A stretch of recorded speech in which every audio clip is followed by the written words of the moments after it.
Boa tarde a todos. Que Jesus sempre nos envolva nessas vibrações de amizade, né? De troca, que muito precisamos estarmos juntos, porque sozinho fica mais difícil, né? Sozinho a gente não chega em lugar nenhum. A gente vai descobrindo cada vez mais a importância da união, de pensamentos concordes, para seguirmos uma trilha. Antes de iniciarmos propriamente o tema, eu trouxe para organizarmos a nossa mente, para direcionarmos melhor ao estudo, uma passagem de Paulo em Coríntios. E Paulo diz assim: essas coisas lhes aconteceram para servir de exemplo e foram escritas para nossa instrução, nós que fomos atingidos pelo fim dos tempos. Assim, pois, aquele que julga estar em pé, olhe e não caia. As tentações que vos acometeram tiveram medida humana. Deus é fiel. Não permitirá que sejais tentado acima das vossas forças, mas com a tentação, ele vos dará os meios de sair dela e a força para suportar. Reparemos bem, aquele que julga estar em pé, olhe e não caia. Olha que aviso de vigilância. Porque às vezes nós nos colocamos na posição de mestres da vida dos outros, não é assim? Para falar dos problemas. A gente se arvora como grande detentor de virtudes e de sabedoria sobre a vida alheia. E nos esquecemos que aquele que está em pé olhe e não caia. Porque nós estamos muito próximos mais do nosso passado do que nosso futuro. Nós ainda temos muitas ligações com o nosso pretérito. Então, se hoje já conseguimos estarmos um pouco mais firmes e resistentes às adversidades da vida e aflições que para outros tombam, nos cabe nesse momento compartilhar com eles aquilo que já aprendemos. Não é assim? Porque por um momento de invigilância podemos nos arrojar a despenhadeiros seculares. Todos nós. Então, além de tudo, esse estudo é um alerta, uma necessidade de uma profilaxia dos nossos comportamentos e da nossa mente. Falar de loucura e falar de suicídio. São assuntos de muita dor. Muita dor. Qual de nós já não teve numa família ou num grupo de amigos, dentro da nossa casa, espíritos que foram, né, que participaram dessa situação tão próxima? É uma dor muito grande. O respeito que devemos a esses espíritos que não suportaram tem que ser muito grande também. Então aqui nos colocamos todos nós como alunos dessa lei divina. A maioria de nós infratores. Então, quando a doutrina espírita nos chega nessa encarnação, é uma bênção, é uma alegria da alma, poder nessa encarnação conhecer uma doutrina que nos faz renovar a maneira de pensar, que nos permite reformular antigos clichês mentais que acreditávamos que de tudo sabíamos. Uma doutrina que faz reviver os ensinamentos de Jesus. Não mais com aquelas proibições, os medos, não. Um raciocínio sério, levado de forma didática, para que possamos compreender cada vez mais e melhor.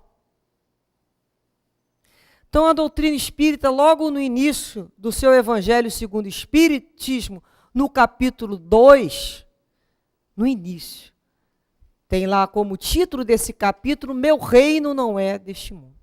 Esse capítulo 2, que é a vida futura, no item 2, e o item 5, o ponto de vista, inclusive será motivo de estudo desse mês, está ali no nosso quadro, o convite para esse, 2 companheiros virão fazer esse estudo, está lá no início, para aprendermos sobre o quê? A vida futura.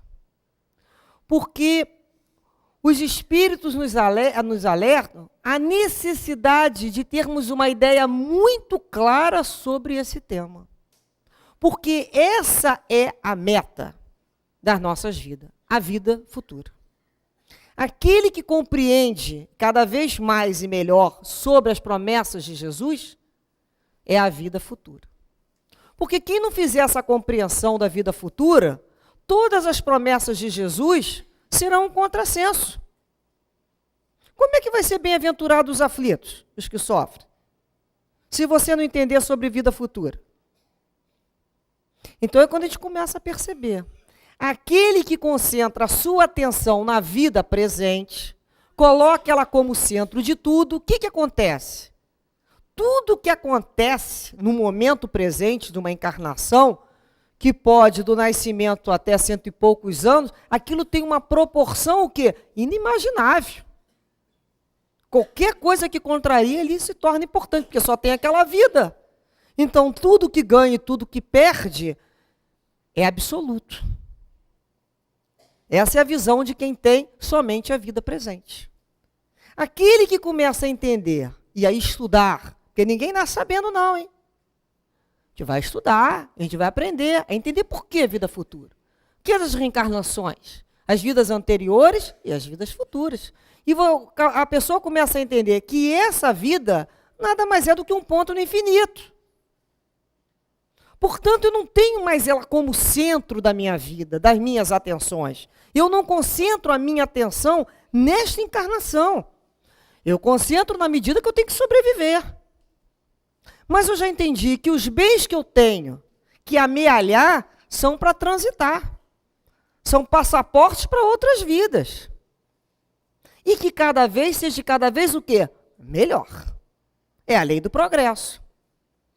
Então, essa encarnação é um ponto. Então, aquilo que acontece de bom e de ruim é eterno ou é passageiro? É passageiro. Tudo isso aqui é uma passagem. É uma estação. Curta, mais longa, mas é só uma estação. Então, não tem porquê tanto choro e nem tanta gargalhada. Porque tudo passa. Tanto o que está bom, quanto o que está ruim. Porque o que está bom e o que está ruim é muito relativo. Da tua necessidade de crescimento. Um pomicultor que olhe para uma árvore que não está dando fruto, o que é mais justo fazer? Tacar fogo nessa árvore, exterminá-la, ou em volta dessa raiz, cavar e colocar um adubo, colocar matéria apodrecida para que ela sirva de quê? De fertilizante e venha dar novos frutos. O que esse pomicultor cuidadoso também faz com essa árvore que não dá fruto? Poda ali, corta ali uma série de galhos inoperantes. Para quê? Para que ela tenha força.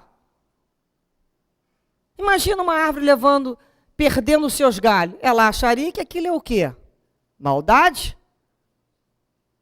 Ou sabedoria? É sabedoria. A gente que está fora, a gente saberia. Mas na situação, a gente acharia que é maldade aquela poda. Então, o nosso Pai nos dá adubo e nos dá poda. Na hora da necessidade, que o importante é que a gente produza cada vez mais melhor. E não mais sem frutos.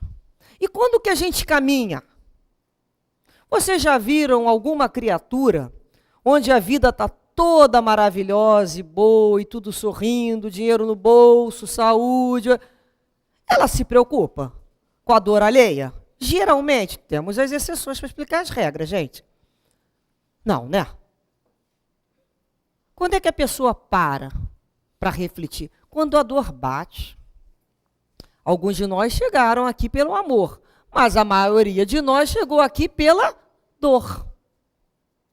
É a dor, esse aguilhão, que nos faz caminhar. Quando sentimos dor, depois da dor, podemos ter duas reações também. Podemos nos tornar aquela pessoa que diz assim: eu não tenho pena de você não, porque eu já passei pela dor. Posso me tornar uma pessoa o quê?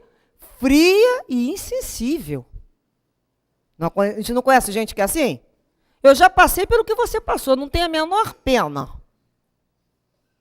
Aprendeu com a dor o que ela tinha que aprender? Não.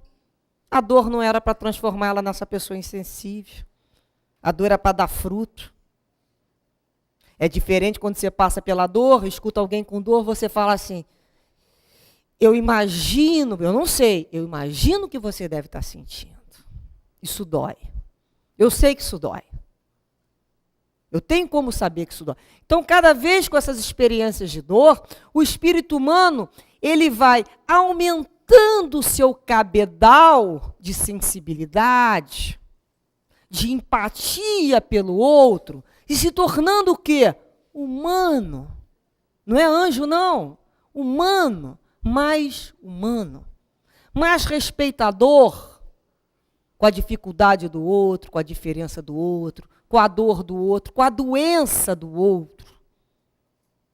Então, não é porque ontem eu fiz um aprendizado e que já conquistei um pouquinho de entendimento, ou que hoje eu consiga ter um pouco de resistência, que eu posso me virar para o outro e acusá-lo de fraco.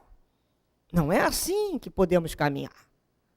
Então é quando a gente pensa assim, nós estamos aqui, estamos estudando o Evangelho de Jesus, estamos estudando junto com essa doutrina espírita que está alargando o nosso conhecimento, aumentando o nosso arcabouço moral e intelectual. Para quê? Qual o objetivo disso? Porque conhecimento pelo simples conhecimento gera desequilíbrio. Para quê? Em que isso está fazendo a gente ser melhor com o outro? É isso que a gente tem que se perguntar sempre. O que a gente está fazendo? Então, aquele que está em pé, olhe e não caia. Se mantenha firme em vigilância. Então, nós começamos a perceber que as promessas de Jesus vão ser sempre em função de uma vida futura. Porém, nós, quando não temos a vigilância, quando não buscamos nesse conhecimento do Cristo e enfrentamos a adversidade da vida sozinhos, né? Muitas pessoas se colocam sozinhas, elas não querem ajuda, elas não querem acreditar em nada, elas querem sozinhas. O que acontece na maioria das vezes? Esse choque com a adversidade se torna muito maior. Uma comoção dessa, diante de uma adversidade muito séria, se não bem suportada, pode ocasionar o quê? A loucura e o pensamento do suicídio. São dois fatores. Por isso dizemos que a resignação e a calma são processos de sustentação para enfrentarmos a vida. Vejamos bem, é quando a gente fala para a criatura, muita calma nessa hora, não é o que a gente fala? Muita calma nessa hora. Porque o nosso lado instintivo ainda é imediatista. Lembra da gente lá na época da caverna? Quero comer, pega um pau, mata um bicho e come. Quer ter relação sexual? Pega lá uma criatura e tem relação sexual. Quer aquele abrigo? Mata o outro e entra no abrigo. Imediatista. Isso é um instinto. Nós fomos caminhando do instinto para a emoção e para a razão. A nossa razão é a moradora mais nova da nossa casa. Mas essa emoção, às vezes, é deseducada. É uma emoção imediatista. Então, o que eu faço com a minha vida? Eu crio um script, eu crio uma série de expectativas sobre mim, sobre ela, sobre fulano, sobre meu filho. Eu quero criar um script, eu quero ser diretor de cinema. Não é assim? E crio as falas das pessoas, como é que elas vão ser e deixar de ser. E não vai funcionar. A vida não mostra pra gente que não vai funcionar. Só que quando não funciona, uns conseguem entender, outros não. Então, nós criamos aquele script, vai ser assim a minha vida, eu vou me formar nisso, eu vou ter uma relação X com fulano, eu vou ter não sei quantos filhos, eu vou... E vou. É proibido fazer isso? Não, é saudável. Não é saudável, a gente tem que ter na vida o que eu quero. Mas peraí, entre o que eu quero e o que é a minha vida, tem uma diferença. Tem uma programação divina, não tem? E se aquilo que eu estou programando não bate com a programação divina? Como é que eu reajo? Então é a hora que a gente começa a entender. Essa minha vida não está, eu posso falar, não, eu estou inadaptado à vida. Não tem pessoa que fica inadaptada à vida? Ela não aceita. Nós poderíamos chamar, está lá no livro dos Espíritos, no capítulo 9, ele diz o seguinte, que a obediência é o consentimento da razão. E a resignação é o consentimento do coração.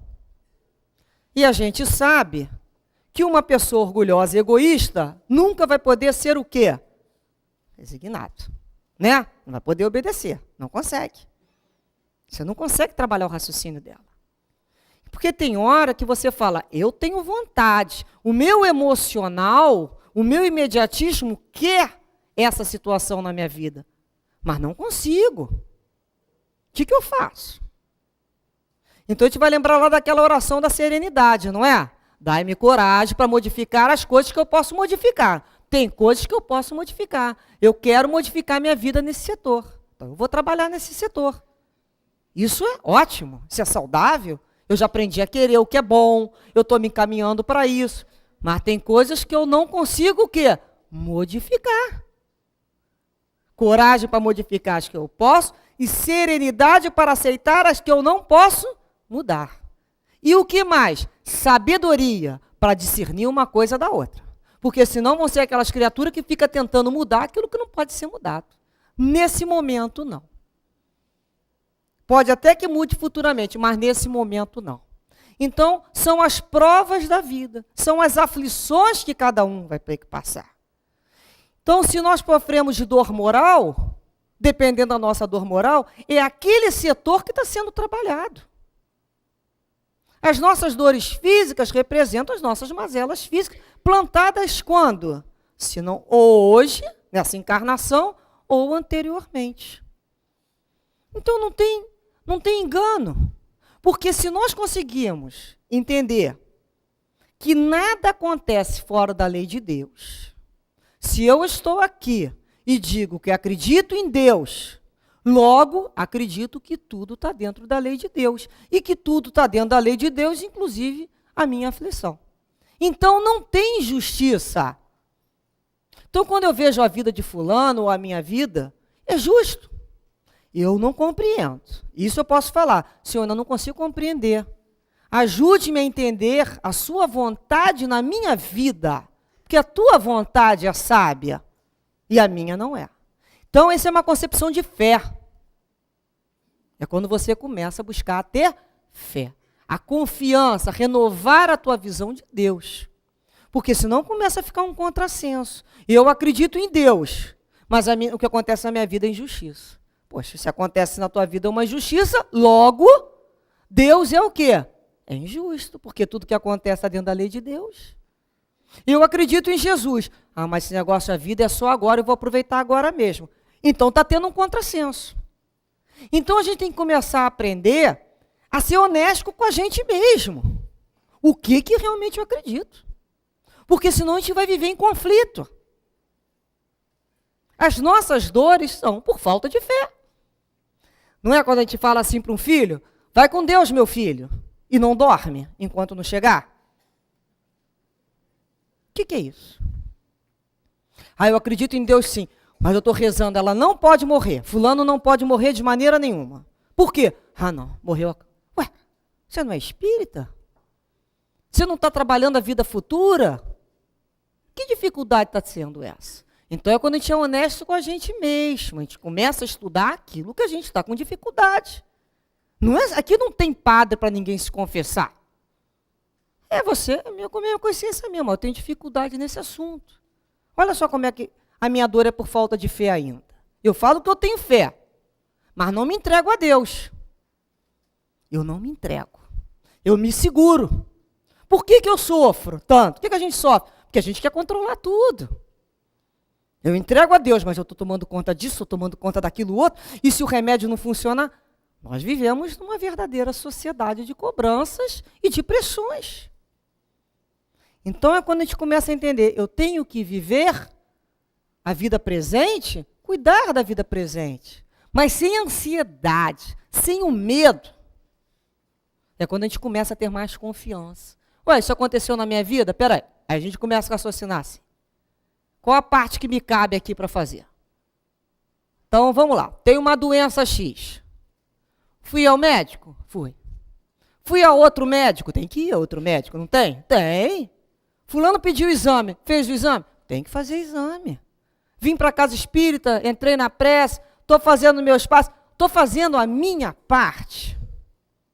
Eu tenho que procurar. O que mais que eu posso fazer? Tem mais alguma coisa que eu possa fazer? Eu começo a raciocinar. Já fiz isso. Agora eu vou procurar me falaram que tem um especialista bom, não sei aonde. Pô, não tem dinheiro, vou lá ver se ele consegue me fazer uma consulta por caridade. O máximo que eu vou levar é um não. Tudo que eu podia fazer, eu fiz. Venci o orgulho, venci distância, fiz. Espera aí, agora. O que vai acontecer depois disso? Entrego na mão de Deus. Entrego na mão de Deus. Eu não tenho como controlar isso. E eu não tenho como ficar imaginando e sofrendo, porque o que vai levar essa não resignação pela vontade de Deus é que vai nos gerar a doença. É o sentimento de resignação, de falar, Senhor, eu fiz a minha parte. Entrego-me a Ti e resigno, porque a Tua vontade é sábia. A minha vontade não é caprichosa. Qual é a minha vontade? Manter a terra, manter o que eu imaginei de beleza, de saúde, de vida financeira, de vida social. São as minhas concepções de realidade. E sofro por outras concepções de realidade. É só uma concepção. Porque o que me fez sofrer ontem, já não me faz sofrer hoje. E o que me faz sofrer hoje, não me faz sofrer amanhã. E o que mudou, se não foi a minha concepção de realidade? O que é a realidade? Outro dia eu vi uma história muito interessante, que colocaram um elefante, não preciso falar que ele é bem grande, né? Para 6 cegos dizerem o que eles estavam vendo, desculpa a expressão, sentindo. E cada cego falou uma coisa. Um cego começou lá pelas patas do elefante, botou a mão, começou a palpar e falou, nossa, isso aqui é uma árvore. Que casca grossa que tem essa árvore. Estava lá na pata do elefante.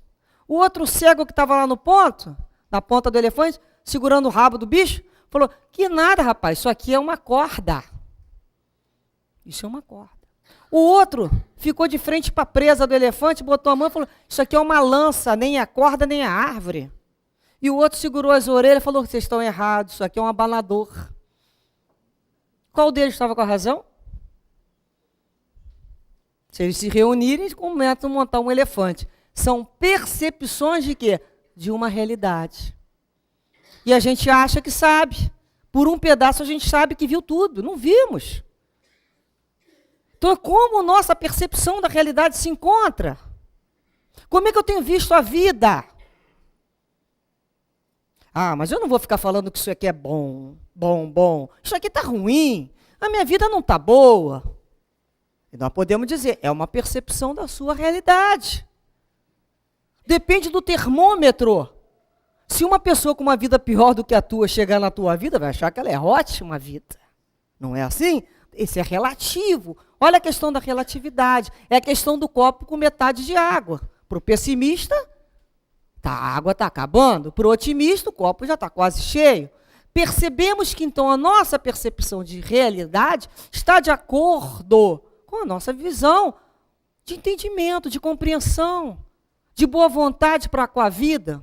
No livro No País da Luz, tem uma passagem de Camilo conversando com Silva Pinto, na psicografia de Fernando Lacerda, que ele convidando esse amigo Silva Pinto pela psicografia, dizendo para ele assim, Silva Pinto, mude o olhar da vida. Silva Pinto sofria muito, ele era aquele homem bom, mas que o tempo todo criticava o mundo.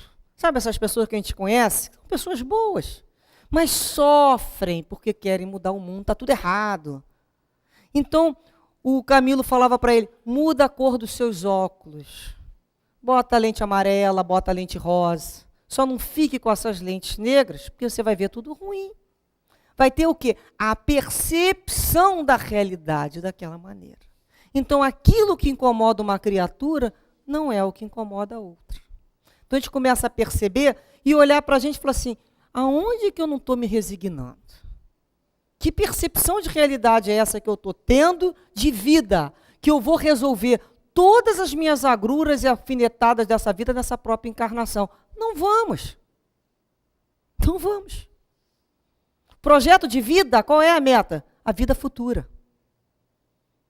É a vida futura. É desencarnarmos melhor do que aqui chegamos. É sairmos daqui melhor que entramos. Mais equilibrados, mais harmonizados, mais conscientes da lei de Deus. Esse é o objetivo da vida. No livro No Mundo Maior, pelo espírito André Luiz, eu trouxe pequenos pedaços sobre a questão, sobre a loucura. Vejamos aqui esse processo, que na realidade a gente pode falar de fuga de si mesmo, não é? Quantas criaturas abaladas e não conformadas por uma situação na vida fogem de si mesmo pela alienação mental, chamado fuga espetacular, né? E ele fala aqui no livro, olha, temos milhões de pessoas irracíveis que pelo hábito, reparem a palavra hábito, de se encolherizarem facilmente, viciam os centros nervosos fundamentais pelos excessos da mente sem disciplina, convertendo-se em portadores do pequeno mal, em dementes precoces, em neurastênicos de tipos diversos, ou em doentes de franjas epiléticas. Olha só, vício. É aquele hábito de se encolerizar facilmente.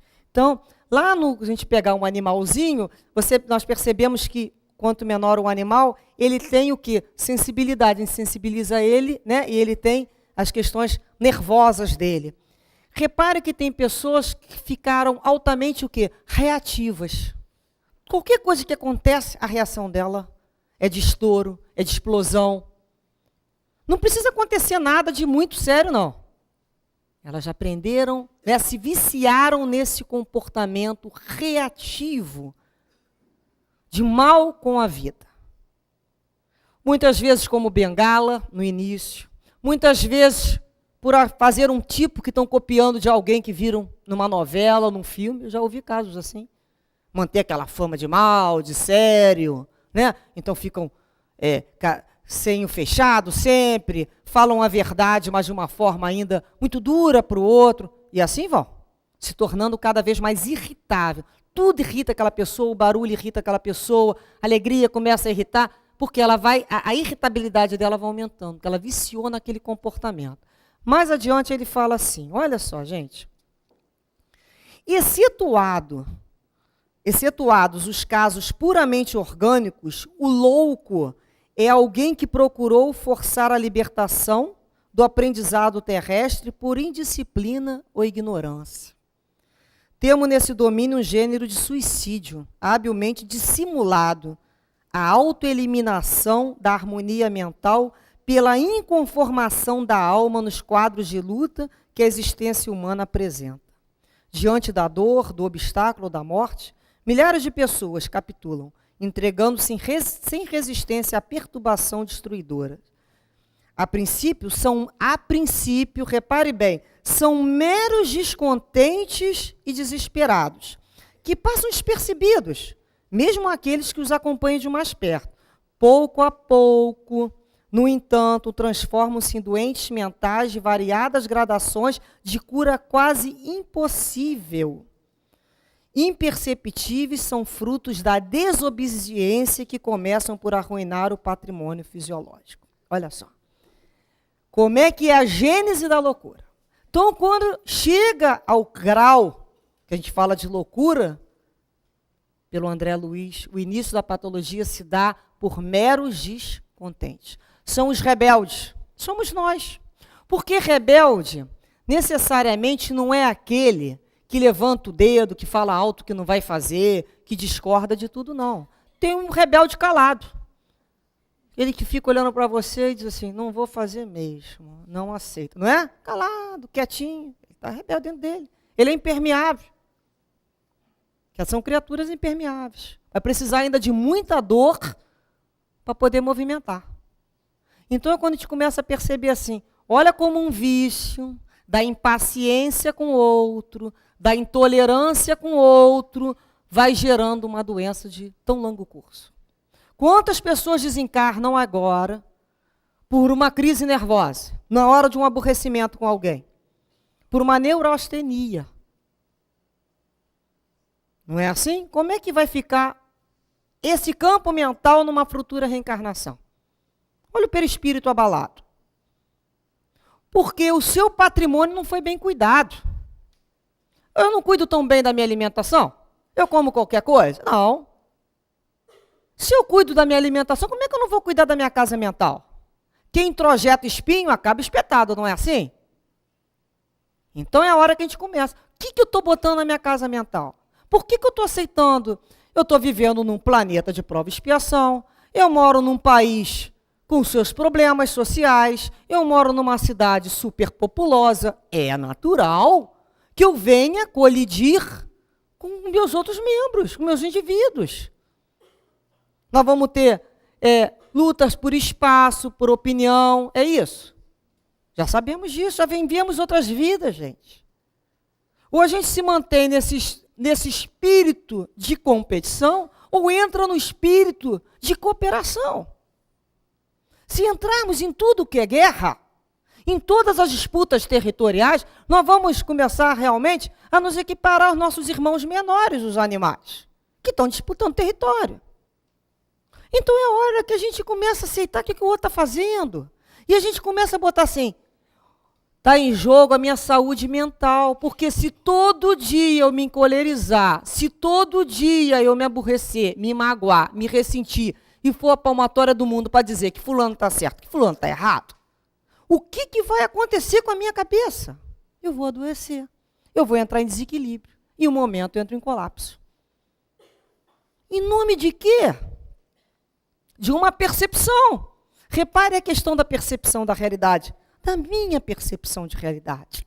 Que lá na frente, no plano espiritual, quando eu olhar isso de novo, isso não tem menor significância. Quanto dos nossos problemas de uma década atrás ou menos a gente olha e fala assim, que bobagem. Não foi? Não é o que a gente fala? Que bobagem aquele aborrecimento que eu tive por causa disso. Que bobagem aquela situação. Eu podia ter levado isso de uma outra maneira. Se eu tivesse mais o quê? Calma. Chico Xavier fala que a gente precisa aprender a esperar com calma. A gente espera sem calma. Aprender a esperar com calma. Esperar o tempo do outro, esperar a vida, esperar o movimento natural de progresso. Então é quando a gente começa também a esperar, né, a nós mesmos. A gente fala assim, hoje está difícil, mas vamos melhorar. Então uma criatura que se vê descontente com a vida dela, com um problema muito sério de saúde ou de perda de um ente muito querido, se ela acredita que tudo se resume a essa vida, qual vai ser o raciocínio lógico dela? Para que eu vou esperar mais tempo de sofrimento? Não é isso? É um raciocínio lógico, como Kardec está falando. Essa pessoa concentra toda a sua atenção para os problemas de hoje. Se ela não está sendo atendida, se ela está desapontada com a vida, está inadaptada com a vida, o que ela acha mais lógico? Se a vida é uma só, eu vou encurtar essa história. É onde entra essa questão. Ou de capitular através da loucura, que é a autoeliminação de uma maneira, ou através do suicídio. E nós sabemos que essa ideia, né, infelizmente, ainda graça a nossas sociedades. O que acontece com o suicídio? A falta de coragem moral, em primeiro lugar. Isso é uma covardia moral. Porque todos nós recebemos da vida 1000 picadinhas de alfinetes, não são assim? Tem momentos que a gente fala assim, nossa, é muita coisa junto. Às vezes são coisas pequenininhas, Se a gente contar para os outros, o outro vai falar, mas que bobagem, mas multiplica isso por 1000. Esse outro vezes não fala isso? Multiplica isso por 1000. Todos nós passamos pela nossa série de picadinhas. É a hora que a gente fala assim, muita calma nessa hora. Porque sozinho não se chega a lugar nenhum.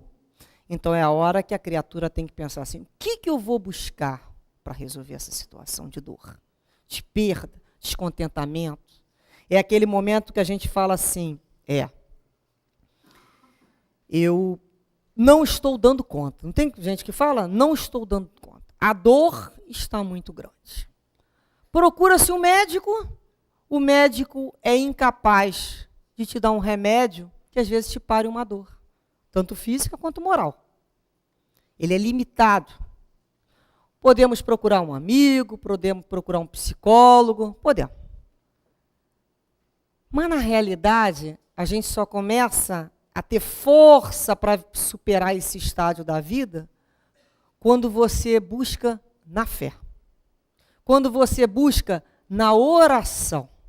Porque a oração, ela eleva as nossas emoções, eleva o nosso sentimento, eleva as nossas vibrações, mas que se aproximam de quem?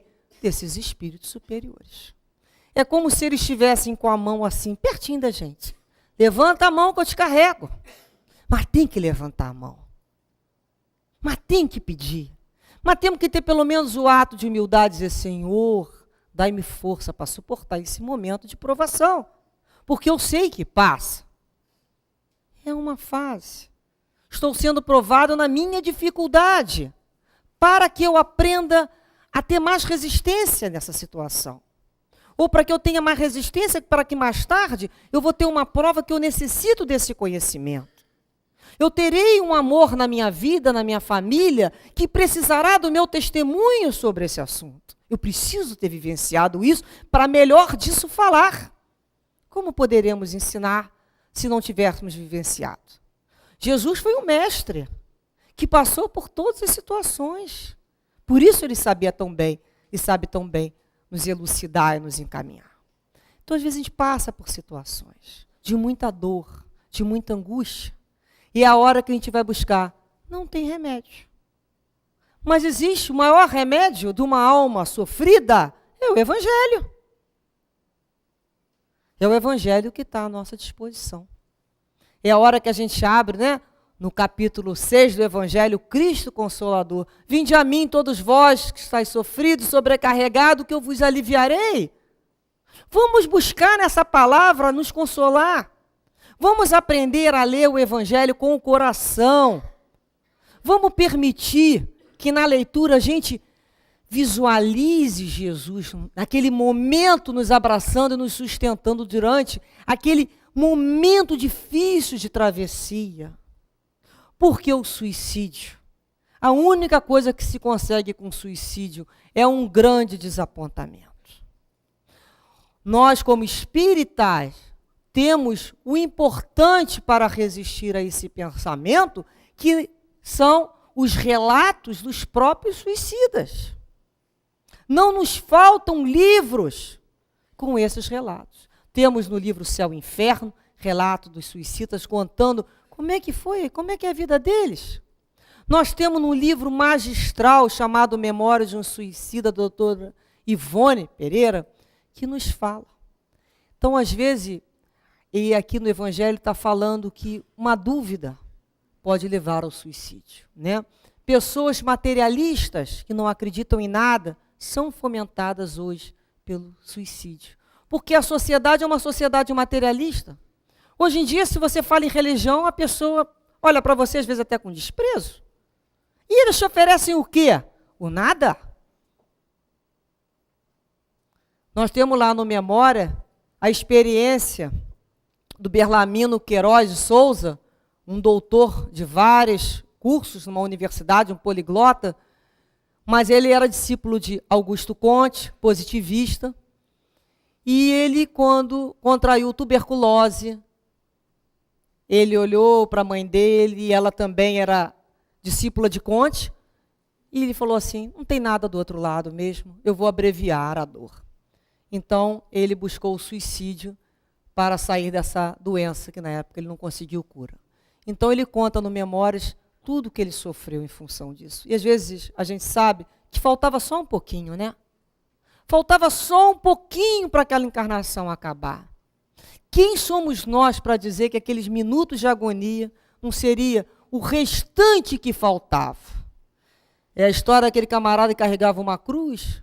A cruz dele estava muito grande e ele achou que estava muito pesada. Ele falou, quer saber?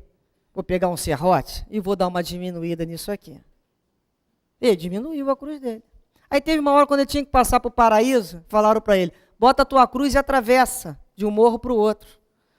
Quando ele botava a cruz caía. Por quê? Foi o pedacinho que ele cortou. Esses pedaços que a gente corta são os pedaços essenciais para a gente passar de um plano para o outro. De um conhecimento para o outro. Quem somos nós para avaliar o que importa ou não importa na nossa vida? Então é quando a gente fala assim, qual o desapontamento de um suicídio? Então, se nós pegarmos no livro, nós vamos ver a dor desses espíritos e vamos lembrar, né, que a impaciência precipita. Impaciência. Faz processo de precipitação e precipitação gera violência. Redunda sempre em violência, precipitação. Então a gente começa a pensar assim, poxa, nós temos ao nosso, para nos ajudar, tanto conhecimento. Nós temos que falar mais de Deus. Nós temos que chegar na nossa sociedade, conversarmos de Deus mesmo. Nós não temos que ter vergonha, não. Nós temos que falar mais de Deus. Porque a gente pensa que o outro sabe tudo, o outro é doutor, é medalhão, tem lá uma cara de que... Mas é frágil. Aquilo é só capa. Porque na hora da dor mesmo, ele vai se desesperar, porque ele vai querer um momento de crença. Porque nós sabemos na hora da nossa dor, quando a gente senta lá na nossa gruta, que é o nosso quarto, e a gente abaixa a cabeça e fala, meu Deus, eu não sei como eu vou suportar. Aquilo vem uma força que a gente fala, não sei de onde veio, sei sim, veio de Deus. Aquela força que nos revigora, que nos dá mais bom ânimo, que a nossa percepção de realidade muda, e aquilo que era difícil se torna possível, e de possível se torna até mais fácil, e mais tarde a gente vai falar, poxa, mas era só isso. Não é assim que vai mudando a nossa percepção de realidade? Esses instrutores espirituais estão aqui para nos ajudar. Dona Ivone conta no livro Da Luz do Consolador, uma passagem, que ela esteve numa casa num subúrbio do Rio, e num casebre muito simples tinha uma mulher muito maltratada, e essa mulher estava aleijada, sem poder se movimentar, com uma criança de uns 7 anos também aleijada. E ela conversando descobriu a causa. Essa mulher tinha casado numa segunda núpcia com um operário, e ele trazia desse primeiro casamento um filho de, na época, 5 anos de idade. E eles tiveram uma outra filha. E viviam de uma vida muito apertada, muito difícil, como é a vida de todo trabalhador mais simples. E ele uma vez pediu para ela que cuidasse mais das economias e que diminuísse os gastos, porque estava ficando difícil. Ela ficou inconformada, ela ficou rebelde ao que ele falou. Ela não se conformou. E no momento de rebeldia, no momento de invigilância, olha, reparem bem, em um momento, não precisa doer não, rebeldia, invigilância, orgulho ferido, vaidade, porque ele foi falar uma coisa que ela não gostou. Ela pegou as 2 crianças e foi para a linha férrea se jogar em frente do trem. Por isso. Uma criança, o trem passou e levou, e ela e o filho dele, que era do primeiro casamento, não morreram, mas ficaram sem as pernas, completamente aleijados. Então, ele foi embora, abandonou ela com o filho, e a Dona Ivone comenta, né, e ela fala assim, resultado, a criança de 2 anos, filha do segundo casamento, foi esmagada pelo comboio. A criança de 5 anos, filha do primeiro matrimônio, não morreu, mas ficou inválida. E a mulher teve as 2 pernas amputadas sem conseguir o trágico fim que desejava. O marido foi embora, abandonou, nunca mais dando notícia. E o saldo do terrível gesto de cólera e impaciência, aí está. Olha o saldo. A grave responsabilidade da morte do filho pequeninho, a invalidez do outro, a sua invalidez e todos os agravos dolorosos daí derivado para si mesmo e para o filho, inclusive o remorso do próprio crime perante as leis de Deus. O suicídio não é uma lei, assim como não o são a revolta, a cólera e a impaciência. Essa mulher, portanto, não trouxe de vidas passadas, ao reencarnar, seu trágico destino. Trouxe, sim, a prova da paciência e da resignação na pobreza. O seu lamentável destino foi criação dela, falindo no testemunho que deveria dar. Olha a responsabilidade. Então é quando a gente pensa assim, momento de invigilância. É aquele momento que a gente fala assim, eu fiz tudo o que eu podia fazer para melhorar essa situação? Fiz. Então agora é a hora de entregar na mão de Deus. E entender que a morte não é o fim de nada. A morte é uma porta que se abre para o futuro. Para um futuro cada vez melhor. E quando nos colocarmos e pensarmos que a vida pode estar sendo injusta, e até... Temos mais uns minutinhos? Às vezes a gente fala assim, até quando que o outro vai me perturbar, ou que essa doença vai me acometer? A gente pergunta, mas até quando eu tenho que aturar isso tudo? Não é? Olha que interessante. Em João, capítulo 19 do Evangelho, tem uma passagem que o evangelista conta de Jesus conversando com Pilatos. Pilatos disse a Jesus, não me falas a mim? Não sabes tu que tenho poder para te crucificar e tenho poder para te soltar? Olha o poder de Pilatos, não é? E Jesus respondeu, nenhum poder terias contra mim se de cima te não fosse dado. Nenhum poder teria contra mim se de cima não te fosse dado. Nenhum poder é dado a ninguém contra a gente se não for dado de cima. Então, olha a confiança no Pai. E Jesus, quando fala em Mateus sobre os apóstolos, a sua missão, ele fala, eis que vos envio como ovelhas ao meio de lobos. Portanto, sede prudentes como a serpente e simples como as pombas. E ele ainda fala mais. Se chamaram Belzebu ao pai de família, quanto mais aos seus domésticos. Portanto, não temais, porque nada é encoberto que não haja de revelar-se, nem oculto que não haja de saber-se. O que vos digo em trevas, dizei-o em luz, e o que escutai ao ouvido, pregai-o sobre os telhados. E não temais os que matam o corpo e não podem matar a alma. Temei antes aquele que pode fazer perecer no inferno a alma. Não se vendem 2 passarinhos por um ceitio? E nenhum deles cairá em terra sem a vontade do vosso Pai. E até mesmo os cabelos da vossa cabeça estão todos contados. Não temais, pois mais valeis vós do que muitos passarinhos. Então Jesus, nessas promessas, o tempo todo, ele nos mostra o amor de Deus com cada um de nós. Ninguém foi abandonado, ninguém será esquecido e nem perdido. Porque Jesus conhecia suas ovelhas, conhece as ovelhas pelo nome. Ele assim falou com o Pai. Eu conheço as minhas ovelhas pelo nome. Trarei todas a meu redil. Ele nos atrai a todos com seu amor.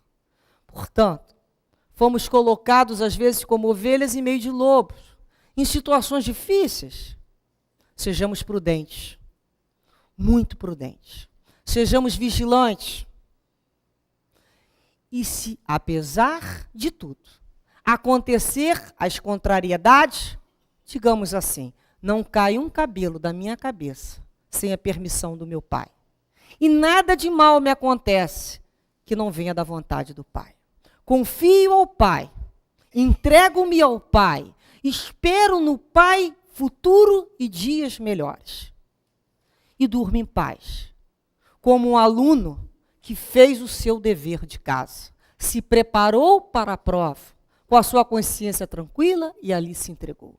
Não com rebeldia, não de má vontade, não com impaciência, não com orgulho, não, com humildade, com vontade de aprender com a vida o que ela tem de melhor para ensinar. Que Jesus, assim, nos renove em nossos corações sempre a calma, a tranquilidade para as horas de tribulações, para aqueles momentos mais difíceis, quando as ideias estapafúrdias nos assaltarem, nos colocarmos em vigilância e falarmos assim, não foi isso que Jesus me ensinou. Jesus me ensinou a ter fé, a ter coragem, a ser fiel a Deus, não só nos momentos de sol, não só nos momentos bons, mas nos momentos de vento, nos momentos de sombra, nos momentos de tempestade. E eu aqui ficarei, Senhor, valorosamente, porque eu confio em Ti. E assim, Senhor, nos entregamos. E que possam aqueles espíritos que não resistiram às ventanias da vida e sucumbiram, saibam eles que o novo dia chegará. Que a misericórdia divina para todos renova a oportunidade de recomeçar. É uma nova vida. Que esses espíritos que certamente muitos aqui presentes se encontram, que saibam que recebem de nós todas as vibrações de carinho, de respeito pelas suas vidas, pelas suas dores. Que confiamos todos nós, uns nos outros, que juntos seremos cada vez mais fortes. Que Deus nos abençoe hoje e sempre. Graças a Deus.